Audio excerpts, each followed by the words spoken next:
Good afternoon. I'd like to welcome everyone to this week's edition of Imperial as One's Belonging series.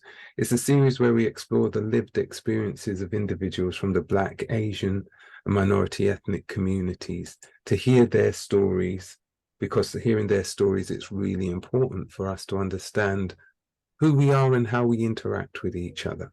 So today we've got a really special guest. I know I say this every week, but I really do mean it. But we do have a special guest, and it's Liesje Dusauzay. And Liesje, she is the founder. She is many things. She really is many things. This is just a little snippet, but she's the founder and the CEO of Universal Alert and Sparkle Sheffield, Autism Union, and she's the author of a book, Making a Profound Difference for Others in This World is Important to Me. Now, with a title like that, there is a lot here that we're going to try to unpack. But Liesje, I'm going to ask my first question, and that first question is, can you tell me something about what it is that helped to develop and give you your sense of identity and belonging as you were growing up? Definitely. First of all, hi. How you doing? All right. I'd have to say it is the way I was raised. So I came from a singing family, singing gospel family. They were the pioneers of the British gospel world, called the Singing Stewards. Right. I was in that group from a very young age, but I grew up with touring with them across the country. So we went not just across country, across the world. So every year for 10 years, probably more than that, we went to Germany every single year. Right. And that was fantastic. That was so much fun. But it was from the very young age 2 onwards. So it was my family unit consisted of my immediate family unit consisted of my mum, my brother, and myself. Right. I was the youngest out of me and my brother, and then obviously my mum was the main and lead singer of the Singing Stewards. Right. So and she was also a single parent. Right. Um, so where she went, we went, and that was just standard. So that's how we kind of got on tour with them at the age of 2. What they would do is sing, and then when they got to the halfway mark, they would then introduce who came with them, as in their children or anybody else that came with them, friends or whoever, and the children that asked to come up on stage. So at 2 years old, I would rustle up and go on stage, and my mum would hand me the mic and say, "Sing," and I would sing anything. Normally, it was "Jesus Love Me" to the whole crowd. Now, if it's depending on what kind of crowd it was, if it was a Kirchentag, that was what 50,000 people, probably even more people that I sang to at that age. And that's the one thing that gave me that confidence to be able to do anything, and anything that's in my head I can do.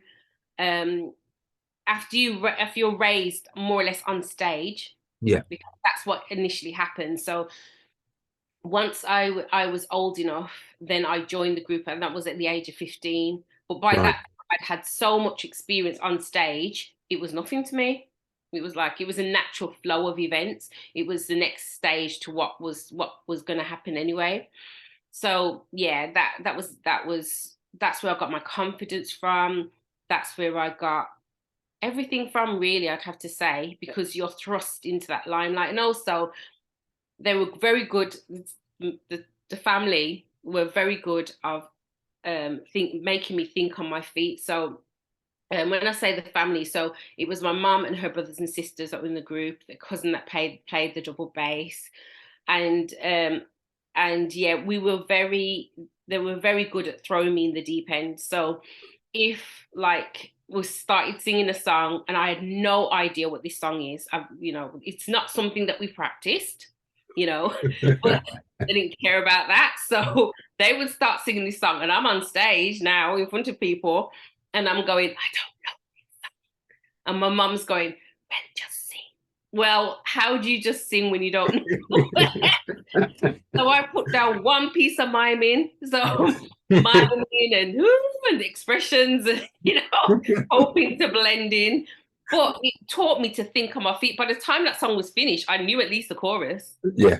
So they gave me that like skills, Yeah. an unusual set of skills Yeah. being in that group.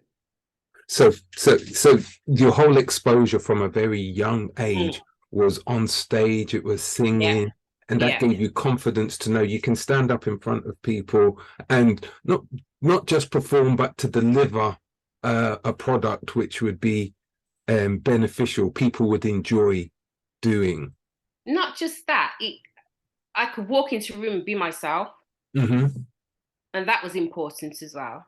Explain that, what you mean when you say you could walk So into a room and be yourself. yes, so I wasn't scared of meeting anybody. So Right. if it was somebody that was quite famous, I would treat them like I've known them for ages. Right. It Okay. didn't bother me who you were. You're a person, Mm-hmm. and that's all that mattered to me at the Mm-hmm. time. So I could walk into a room confidently and just start talking. Start talking to people. When I walk into a room, I was very much noticed because of Mm-hmm. that, because I would just be myself. Mm-hmm. You know, kind of example of that. So the Lord Lieutenant of South Yorkshire. So she came to give my charity an award, which we'll talk Mm-hmm.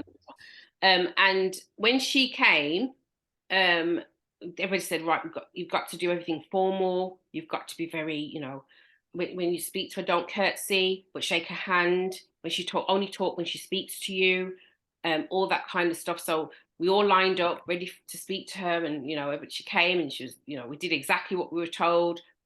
That was then. By the end of the evening, me and her were brethren, man. We were brethren. By the end of the evening, I was just myself. By the ended up hugging her, take care. It was just like, Leash, what are you doing? She loved it because I was just myself. Mm-hmm. And that's what people like. They just like you to be who you are.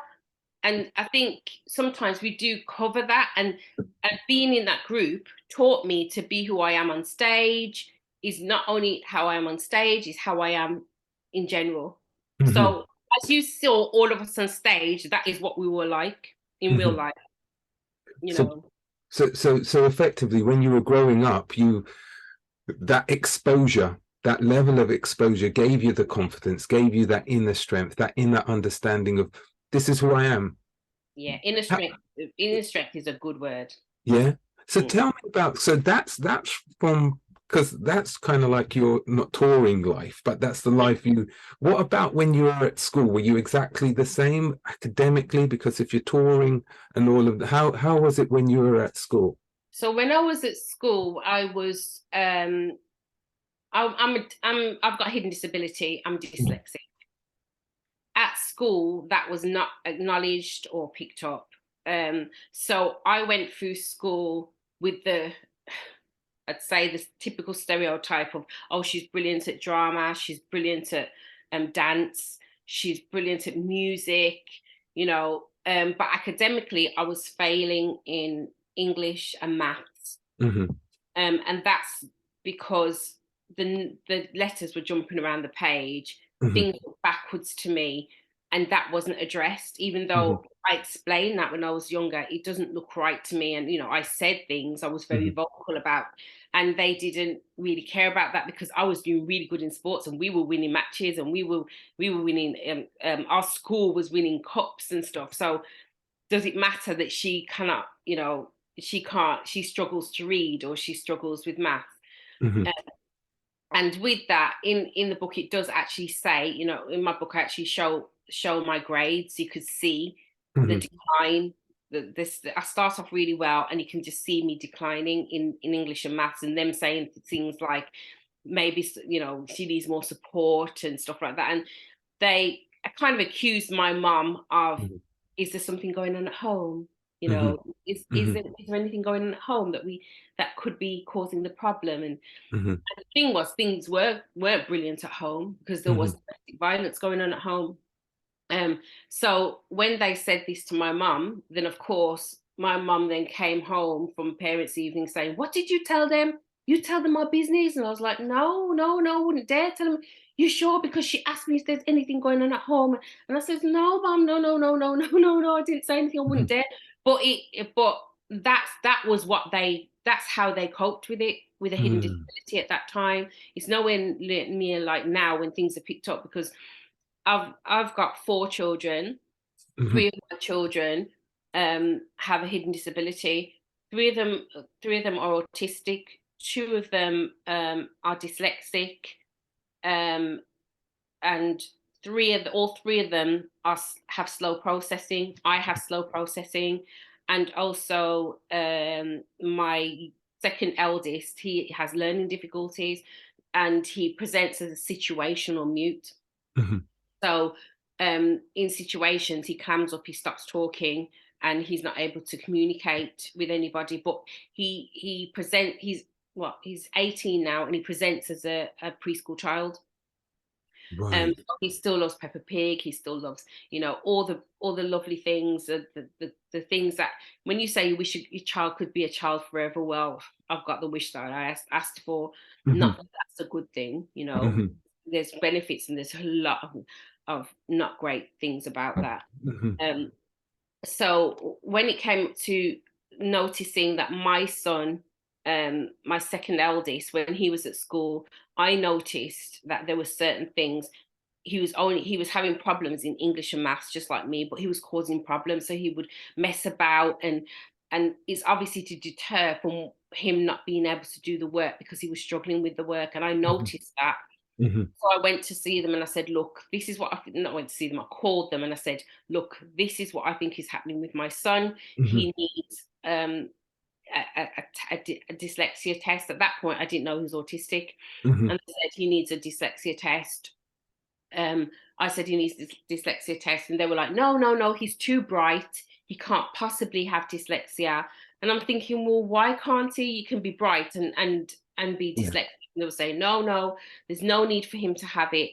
I think it's just behavioural issues." Is there something going on at home now? I'm the wrong person to say that to, because that was a trigger. I was like, "No, there's nothing going on at home. What my son needs is a test." Hmm. And I said, "You don't want me to come down there." And I had to be that mother Hmm. that said, I'm not doing this with you. I want you Hmm. to test my child. I've asked you to test my child. Okay, let's put it in writing then. And, to make it all formal if I have to push. Yeah. And I ended up being that mother who had to push to get what she needed. They tested him, and I got a phone call saying, "Can we just speak to you, please, Mr. Dusauzay?" I was like, "Yeah, sure. What's up?" And they said, "Well, we did the test, and he's dyslexic, right?" Silence on the phone. Then, yeah, severely, severely dyslexic. And if I wasn't that mother that pushed, Yeah. my son would have been stuck. As soon as he got a scribe, he flew. His Hmm. grades and everything. He was enjoying learning, and he actually said to me, "Mum," there was a sigh. There was like a relief of, yes, I'm not stupid, Yeah. because that's what basically what he was told. So can I just dress back a little bit based Mm, on what you've just said? Because it was almost like based on what you just said there, the same thing which they said to you and to mm, your mum, mm. it was almost like the cycle had been, Exactly the same. yeah. But Mm, the difference being, and I don't want to say anything about your mum, the difference being that whereas you kind of like pushed and said, nah, nah, nah, nah, at the time when it was your time, it was almost your mum kind of like withdrew and said, "What have you been saying?" Because of other triggers which were going on. Does that make sense? yeah, it does, and I do believe that is because the Windrush days, I think that brings it to that really, Mhm. which was her time and Mhm. my grandmother's time, and yeah, it's all their time, that they came up with a belief. Mhm. And that belief was that people over here are right and everything's beautiful here. The streets are paved with gold. So there were a lot more, don't make any trouble, just, go along with this because they're right. They must know. They're better than us. They know, in some ways. That's what I thought their thinking was. My grandmother, I remember there's a recording of her, and on the recording, she says, we're here to see the place. We promised. We were told to come here. The Queen said that we are her children, and we're here. We're here now because we come to see the place. Very excited, very happy about it. And I think it has a lot to do with that. When they've come over and they were promised a certain thing, and also they were promised to be treated, in a certain way. Yeah. And to have those promises. So they came over here and they trusted people, and they trusted the teachers and the systems because it was different from back home. Yeah. So, that, I think my mum didn't push because she just thought, well, they must be right. Yeah. And we all had that mentality for a long time. We had that mentality with the doctors. Oh, the doctor must be right then if this is what they're saying, or, and we very rarely questioned, and had the guts to question, because we were in a position of us coming over to help, to help build this country, so just be quiet and we're here. That's the main thing. Woo! Do you know what I mean? That was the main thing, that we were here to do that, to do a job. So I understand that. I really understand that idea that actually we don't necessarily want to rock the boat because it's not really our country. No. Yeah, it's not our country. It's somewhere where we're just here to. No matter what we say, we can say whatever we want. Yeah, but it isn't, is it? They will never see it as that. We were sent over here to help us. You've helped us now, thanks. Yeah. That's basically, and that's the truth. And if that's not how it is, that's certainly how it feels. Yeah. Certainly how it feels. If that's not what they mean, that is how it feels. Yeah. And because of that, and also, as you've said about, my mum not pushing and stuff. The other thing is, my name is pronounced Liesje, but my teachers used to call me Liesje because they couldn't pronounce Liesje. Liesje. So then everybody called me Liesje then. Yeah. So my name was then changed to Liesje. So the whole world called me Liesje. And it wasn't till I was in my 20s when I met somebody who was Dutch, and that's what the name originates from, that they said to me, your name is not Liesje, it's Liesje. It's pronounced Liesje. And I was like, really? They said, yeah. And I was like, whoa. And I went back to my mum and said, Mum, why have you called me Liesje when my name is Liesje? And she said, because the teacher couldn't say it. I said, well, that's not my business. That's not my business, Mum. What do you mean? So, and now I've even simplified it even more by calling myself Liesje, but I kind of like Liesje, so it's all good. But that's your choice. That's my choice. That's your choice.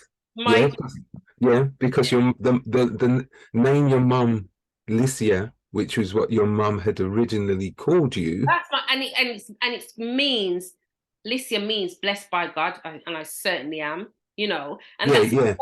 It's important. Yeah. My name's important. Yeah. So saying your name in that way it's showing the respect for the individual, that we deserve. Yeah. That's really interesting. That's really interesting. So you use Liesje now because you like that name, but because I like that name. It's out of your choice, not because other people, right? Okay. So you mentioned earlier just about the fact that when you were growing up and at school and the situation with the school, when you left school, what were your aspirations? What did you want to do? What was the ideas? Where were you going? Because you kind of like had experienced not the entertainment, but you were a singer. What were your aspirations? What did you want to do? At that point, my aspirations were to sing because I Right. enjoyed it so much. So we did a lot of singing, as I said, a lot of touring. Um, and yeah, I wanted to carry on following in my family's footsteps. So I was in a lot of choirs, I was in groups. The singing students were still touring every year in Germany. And we had an experience where there's one particular experience when we came across the Ku Klux Klan. Um, that was an experience. I can You're say. gonna have, you can't just drop that like that and then just Oh boy. So we had a van. I called it the little blue van. And in my right. book, it's down as the little blue van. That we all used to pile into. So there was, quite the whole group. There was 8 of us in the group. Then we also had like friends and family who came along, and some of the children. Us, but we were along. By this time, I joined the group. By this time, Mhm. and yeah, there was the van was very unreliable. So we'd cross over the border, and we're through to driving through Holland to going to Germany now. And we get into Germany, just cross the border, carry on driving, and it's quite dark now. And well, coming to dark, it was dusk, and the van broke down. And where it broke down, we were just on the van going, "Oh, what are we gonna do now? Here comes like this van is so unreliable." When we look up to our right, and we look and we can see a burning cross with people dancing around in white hoods. And I remember going, um, over there, I think it's the and my mum went, "Oh my gosh, it's the Ku Klux Klan." So I went, when something hits you, goes, and there's a realization. I went, we're gonna die, we're gonna hang us from a tree, I just into complete meltdown. We're gonna die, we're gonna die. My mum was going, shut up, we have to pray, we have to pray. My uncles were going, I ain't getting out of this car. I'm not getting out this van, I'm not getting out of this van. And I was like, we were stuck. And all I was doing was bawling my eyes out, thinking we're gonna die. And the realization was, hold on, if we can see them, then they can see us. Oh no, just made things even worse. So eventually, one of my uncles said, right, we've got to do something. He's always the brave one, to be fair. So he gently got out the car, shut the door, and he opened the bonnet and started fiddling about. Said, try it. Gently tried it, wasn't working. Said, try it again. Gently tried it. And the third time it worked. But my mum put down some serious prayer. She was just like, Lord, please help us right now. But yeah, that was a experience and a half. So you managed to escape the Ku Klux Klan. Yeah. Yeah. Right. If you can escape them, then it's amazing, right? Because we know what they could do. We would hang from a tree. That's what we were That's right. thinking. That's right. So in thinking about it, then, so you're touring around with and you're singing in groups, and that was the profession that you wanted to pursue. That's where you saw yourself going. So what happened? What happened? So my son, so I had 3 children at this time. No, 2 children at this time. Then I gave birth to my son, Mm-hmm. my third son at that point. Mm-hmm. When I gave birth to him, I didn't notice anything different at all about Mm-hmm. him. I just thought he was a very obedient child, and I knew those were rare. So I just thought, this is extra good. So I'd put him on the floor and he would crawl towards something. I'd say, don't touch that.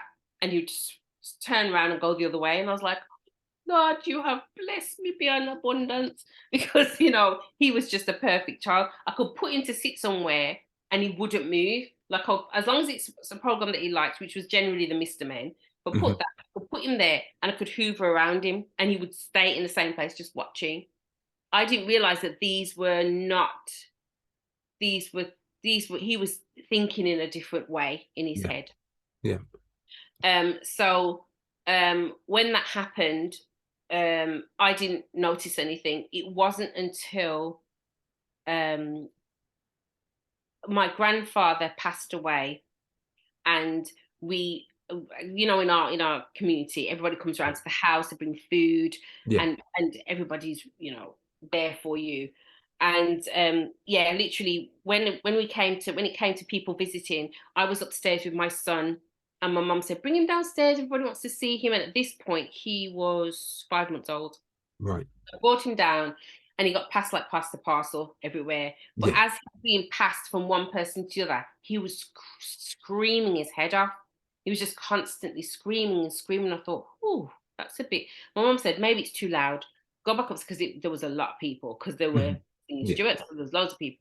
Took him upstairs to my granddad's room again. He calmed back down. I thought, okay, he must be all right now. So I took him back down, and again, he got passed like pass to pass. And each time somebody moved him, held him for a bit, he calmed down, then they moved him from one person to the next. And that person grabbed him. Then he screamed. And then he screamed so much he threw up on Oh somebody. my. And I thought, ah, that's not how it should be. Hmm. So I didn't realize at that point it was sensory wise, it was too much for him. All Hmm. his senses were kicking off at the same time. Mm. Um, so I then took him back upstairs, and then I didn't really think anything of it, because at that point I didn't know anything about autism. I knew nothing. So I thought, okay, what I'll do, I just thought he just maybe wasn't feeling very well. Hmm. So, because you would think that because he's crying, so you think he's Hmm. in pain or something. So I thought he's just not feeling very well. So literally a couple of months go by, um, and a tragedy hits my life when my partner and fiance at the time dies in a motorbike accident.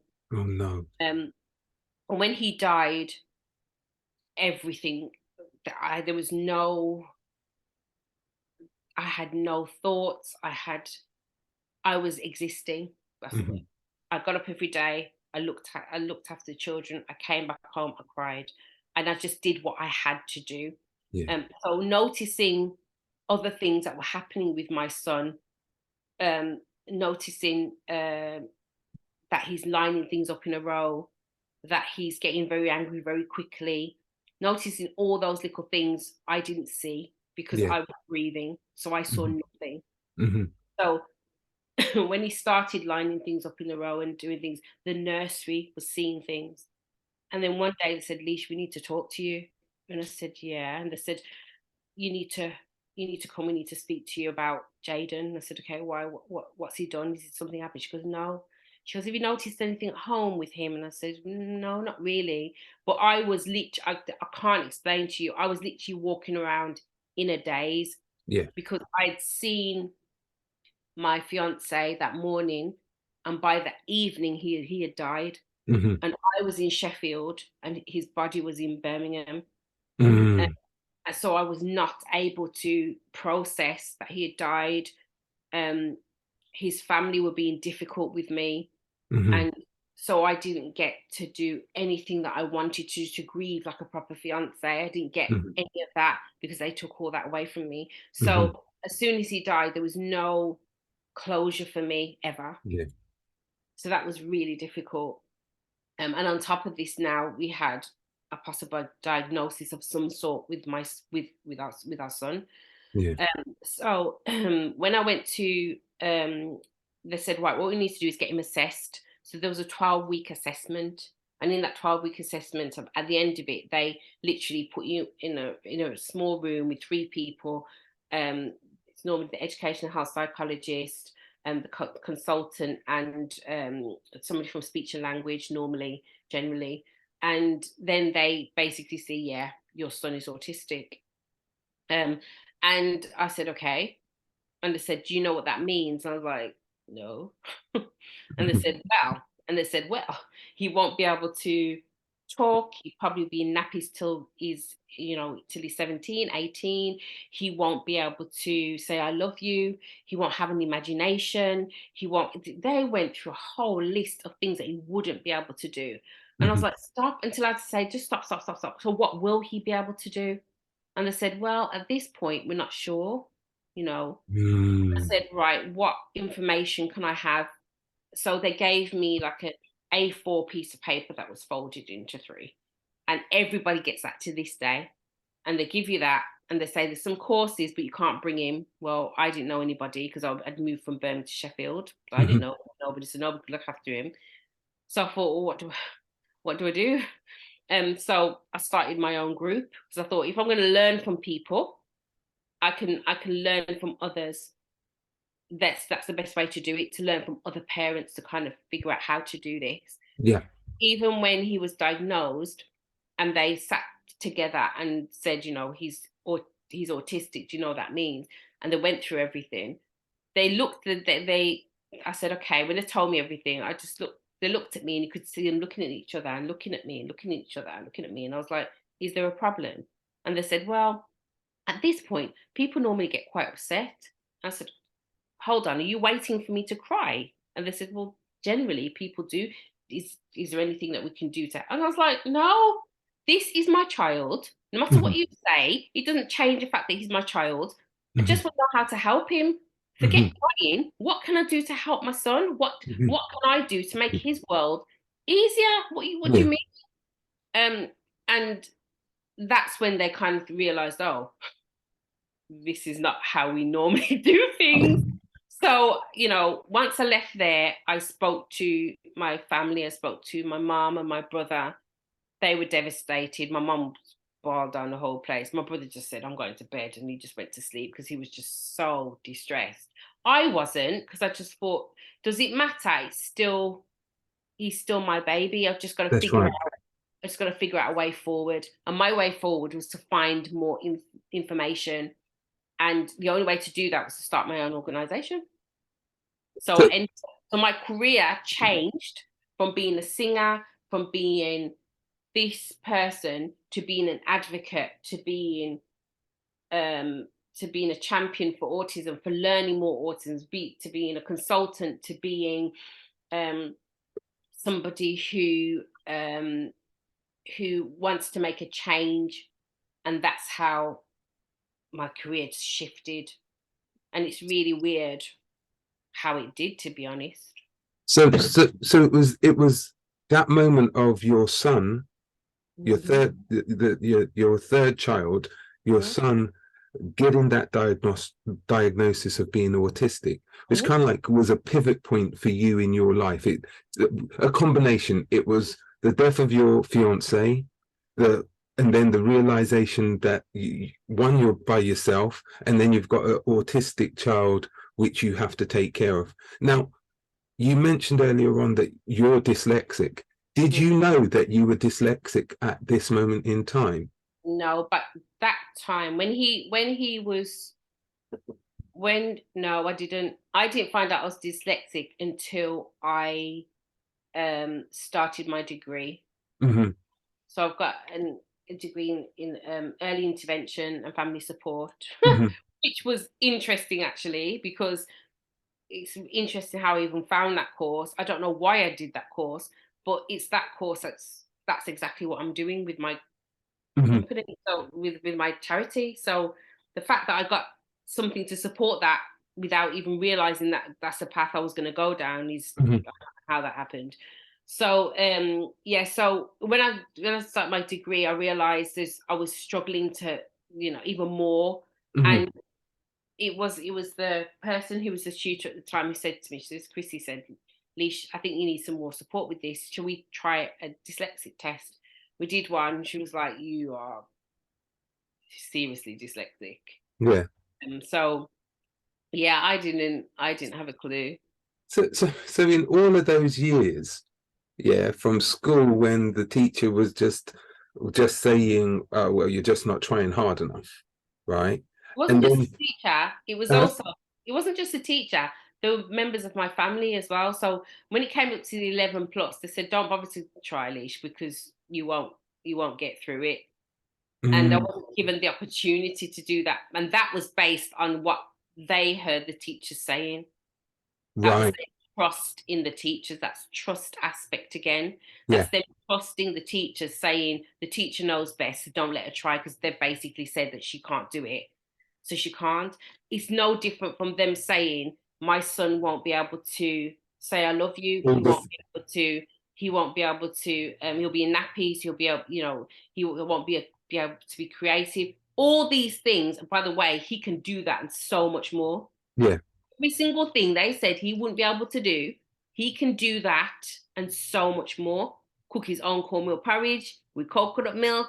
He can do his ting. He can do his own tea. He can do it all and so much more. So when people put their own limitations on you, and that is huge for me. That is my life story. My life story is people putting limitations, trying to put limitations on me, and me saying, you're not God. Luckily, I was raised in a Christian family, and I feel privileged to that. I'm proud to be a Black woman with a hidden disability. I'm proud of that fact, and I'm proud to be a Christian as well. And I don't think, I'm not the kind of Christian that pushes religion in your face. I don't think that's the way to go. I live the way I live, I think, is more of an example of that. You don't need to push it in people's face, just live the way you do. Yeah. And it will attract people saying, how are you the way you are? Well, Yeah. I'm the way I am because I've got a belief, and thank goodness I have got that power inside of me, that inner strength. Yeah. It's the Holy Spirit to me that kind of pushes me to do what I want, I need to do. And that is where, that's when I realized that my capabilities, that's when things changed. That is when, things started to happen. Yeah. Started to happen. I'm just looking at the time, right? Yeah, no. And I'm just thinking to myself, we've only just scratched the surface. I mean, we haven't even touched nothing yet. You're not started. I haven't even asked anyone in the audience. You're not started. I haven't asked anyone in the audience if they've got questions, and I know we've got a long journey to go on. So I'm gonna ask the audience a question, right? And guys, you're gonna need to respond. And this is going to be the first time I've ever asked this question. I think we're going to need to have a part 2, right? Now, if you're in agreement that we're going to have a part 2, I'm going to have to reschedule this. We'll get as far as we can get, but I think we're going to have to reschedule another conversation because we haven't even touched on the business. And right. So I'm seeing one indicator to say yes. Is there anybody else? 2? Right. So I'm getting the thumbs up that we need to schedule part 2. Right. I'm ready. I'm for it. I'm up for it. So we're going to schedule part 2. Monica, do you want to come in, please? Hi, Monica. You're on mute at the moment, Monica. No. Yes, just to say that it's so inspiring what you are saying. And thank you so much for sharing with us. So you're welcome. I'm learning so much. And as you said, it's up to us not to go with the limitation that people put. So it's really, really nice what you're saying. So thank you. You're so welcome. And 100%, never let anybody put limitation, because that's their own fear. That's not yours. That's not your. I believe that everybody's here for a purpose. There's a purpose for everybody. And part 2, I will tell you my purpose, and you will never believe the thing. Oh, please, let's go for part 2 then. All right. Monica has spoken. All right. Yeah. We're gonna schedule a part 2, and it won't be long. It won't be long. What I'm gonna do is, just because of time, right? I'm gonna ask a couple more questions, but guys, understand, we will be having Liesje back again to finish off this conversation, because there is so much more to unpack. So I just want to focus on a little bit of a couple areas, just for clarity, in terms of wanting to. I know that you had that immense experience of growing up, having. Sorry, got a fan going by, right? You had that immense experience of growing up in the singing Stuarts, singing, being exposed to all of that. That gave you a certain kind of confidence, a certain kind of inner strength. You also then had the experiences of having your children and the diagnosis, the diagnoses, and the loss of your life partner. All of those things. Where did you get your strength to keep going, right? And especially I'm just thinking about, I know you said that the reaction which people are looking for, but that wasn't your reaction. And I'm still trying to understand why. What was it? Where did that inner strength come from? It came, people say the love of your children. Yeah.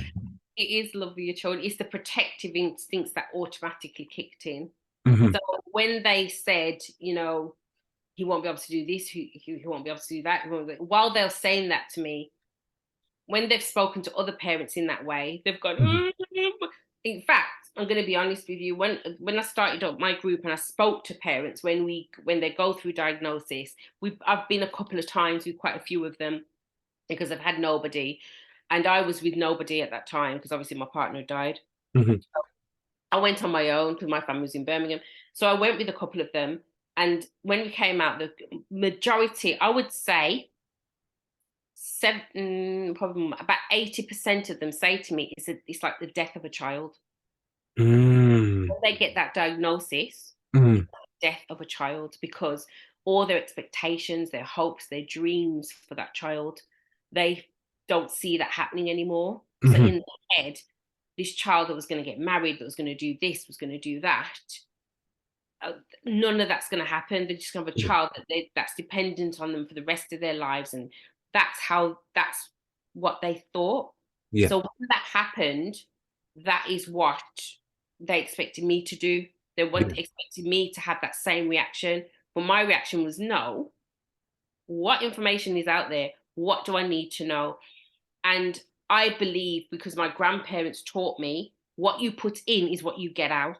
Right. For anything, any situation, if you put in enough effort into something, you will get out twice more, even more. Yeah. Of it.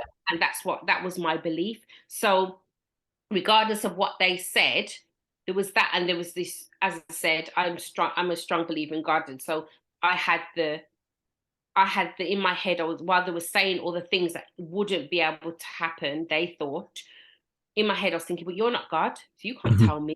You can't tell me. Who are you to tell me what you think my child would do?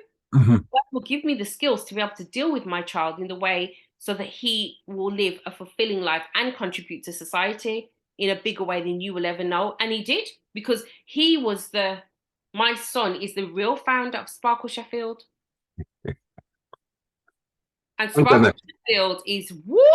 And as it's a part two people. I'm going to drop the mic there, right? I'm going to drop the mic there and say, part 2, we learn about Sparkle Sheffield and how the inspiration from your son, Jaden, is it? Jaden. Yeah, from the inspiration which you got from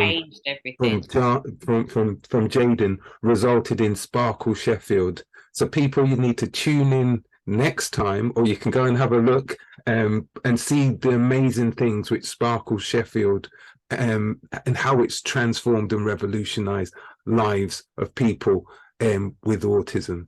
So I normally would ask my 2 questions, but I'm going to leave my 2 questions until the end of part 2. Right? Okay. So we're going to tune in again. It's not going to be next week. It's going to probably be in a few weeks' time. Right? Okay. And we will have part 2 of this fantastic story. Okay. I just want to say, I don't even know what to say. I came in, yeah. You keep leaving. You keep You're leaving. welcome, Margaret. Whenever I speak with Liesje, I'm speechless. Right? Because there's an inner story which when you hear it, it's amazing. Yeah. Right? And she's also kicked off our Windrush 75 special as she spoke about her family being pioneers, having come over as part of Windrush. This is a part of our way of looking at the legacy of Windrush as we celebrate 75 years since its docking. So throughout June, we're going to be having specialists on Windrush. And I think before the end of that 75 of our feature, I think we're going to be having Liesje back again. So I'm really, really looking forward to this. So I'm going to just let everybody know. Thank you for part 1 and definitely looking forward to part 2. Right. And I'm going to just share with everyone what's coming next week. And then in a few weeks' time, we'll have Liesje back again. So for next week, we're going to have Gabrielle Kerr-Gordon, who's the Equalities, Diversity and Inclusion Advisor at Imperial College. And she's going to be our guest for next week. And if you haven't seen some of the other recordings or some of the other interviews, then please go to our YouTube channel, which is tinyurl.com/belonging-IAO. And there's about 140 videos, I think there is, since we've been started. So please go and have a listen to some of those. There's candid conversations with the first 100s if you want to see some of the highlights or some of the really, really good stories. And again, none of this is ever, this would not have happened if it wasn't for the fact that so many people are willing to share their experiences, because they recognize that when we share our experiences, we learn so much about each other. We learn so much about mankind. We learn so much about our differences, but also our similarities. And as we listen to those, we are able to really get a better sense of how we can be as human beings and how we should be as humans. So, you know what? Until next week, please have a good bank holiday weekend. It seems every week I'm saying that now, but please have a good bank holiday weekend, and we will see you again next week. So thanks very much.